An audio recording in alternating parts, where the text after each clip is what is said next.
আমাদের চ্যানেলের সকল আপডেট পেতে আপনার স্ক্রিনের সাবস্ক্রাইব ও বেল আইকনটিতে ক্লিক করুন। গর্ভে শিশুর হার্টবিট একটি গুরুত্বপূর্ণ বিষয়। সাধারণত 6 সপ্তাহের পর থেকে যে কোনো শিশুর হার্টবিট শুরু হয়, কিন্তু ক্ষেত্র বিশেষে এই সময় হার্টবিট অনেক সময় আসে না। এর ফলে গর্ভবতীর চিন্তার শেষ নেই। আজকের ভিডিওতে তুলে ধরব প্রাথমিক এই অবস্থায় হার্টবিট না আসলে করণীয় সম্পর্কে। ভ্রূণের হার্টবিট কেমন হয়?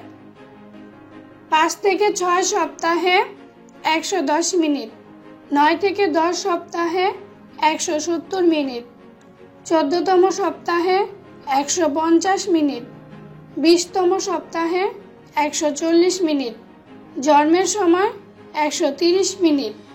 মোট কথা, একটি গর্ভস্থ শিশুর হার্টবিট 120 থেকে 170 পর্যন্ত উঠানামা করতে পারে। 6 সপ্তাহে হার্টবিট না আসলে, অধিকাংশ ক্ষেত্রে 6 সপ্তাহের আল্ট্রাসাউন্ডে হার্টবিট নাও আসতে পারে। এর কারণ হতে পারে আপনি যে 6 সপ্তাহের গর্ভবতী সে হিসাবে ভুল হতে পারে, আবার অনেকের ডিমোস্ফোটনের সময় বিলম্বিত হতে পারে, কারো বা আবার পিরিয়ড অনিয়মিত। তাই এ সপ্তাহে হার্টবিট না পেলে চিন্তিত হবেন না।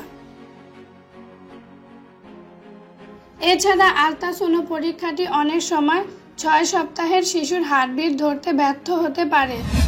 এই সপ্তাহে নির্ভুলভাবে হার্টবিট পেতে ট্রান্সভাজাইনাল আল্ট্রাসাউন্ড করা যেতে পারে। এ ধরনের আল্ট্রাসাউন্ডে গর্ভবতীর যোনিতে একটি দণ্ড প্রবেশ করানো হয়। এটি জরায়ু পর্যন্ত সূক্ষ্ম ছবি তুলে আনতে পারে। 7 সপ্তাহে হার্টবিট না আসলে, এ সপ্তাহে হার্টবিট গর্ভপাতের আশঙ্কা সৃষ্টি করে, তবে হতাশা না হয়ে অপেক্ষা করতে হবে। আগের মতো এ সপ্তাহের হিসাবে কিছুটা ভুল হলে হার্টবিট শোনা নাও যেতে পারে। 8 সপ্তাহে হার্টবিট না আসলে, আপনার হিসাবকৃত গর্ভকাল যদি সঠিক হয় এবং শিশুর হার্টবিট না পান, তাহলে হয়তো আপনার গর্ভপাত হয়েছে, কেননা একটি সুস্থ ভ্রূণের হার্টবিট শুরু হতে 8 সপ্তাহের বেশি সময় নেয় না। 8তম সপ্তাহের আল্ট্রাসাউন্ডে হার্টবিট না পেয়ে গর্ভের সন্তানটি নষ্ট হয়ে গেছে ভেবে আপনি হয়তো হতাশ হতে পারেন, কিন্তু এক্ষেত্রে আমাদের পরামর্শ হলো কমপক্ষে 10 সপ্তাহ পর্যন্ত অপেক্ষা করা।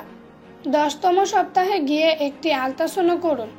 তখন যদি হার্টবিট নাই পান, তাহলে গর্ভপাত হয়েছে, এটা নিশ্চিত। তবে এরকম কারো সাথে না হোক, এই কামনা রইল।